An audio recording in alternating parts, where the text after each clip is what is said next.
പപ്പടം ഇങ്ങനെ അടിയിൽ പാകത്തിന് എന്നുവെച്ചാൽ നീളത്തിൽ ഇങ്ങനെ കട്ട് ചെയ്തിട്ട് നമ്മൾ എണ്ണയിലിടണം. പറഞ്ഞു തരാം. അത് ഞാൻ പപ്പടം ഇങ്ങനെ കട്ട് ചെയ്ത് കഴിഞ്ഞു. ഇനി ഇതവിടെ കൊണ്ട് വെച്ചിട്ട് എണ്ണയിലേക്ക് ഇടാൻ പോവാണ് കേട്ടോ. കുറച്ച് പപ്പടം കിട്ടണം. ഇതാണ് പപ്പടം വറ്റലെന്ന് പറയുന്ന സാധനം.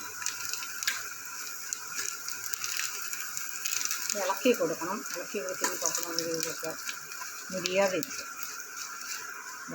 അപ്പം മുരിഞ്ഞിട്ട് നമുക്കതിൽ കോരി എടുക്കുക. അത് ഈ പാത്രത്തിലേക്ക് ഇങ്ങനെ ഇട്ടു.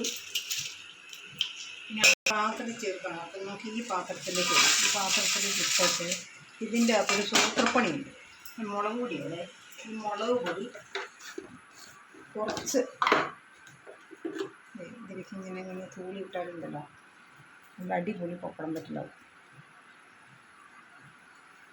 തൂളിയിട്ട് നമ്മളിത് ഇങ്ങനെയൊന്ന് ഇളക്കി കൊടുക്കണം.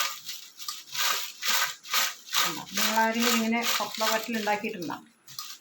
ഉണ്ടാക്കിയിട്ടില്ലെങ്കിൽ ഇന്നിങ്ങനെ ഉണ്ടാക്കി നമ്മളിത് തിന്നിട്ട് വെച്ചാൽ നമുക്ക് ചോറിന് പാകത്തിന് എടുക്കാം. ഓക്കേ, പപ്പട വറ്റൽ ഓക്കെ.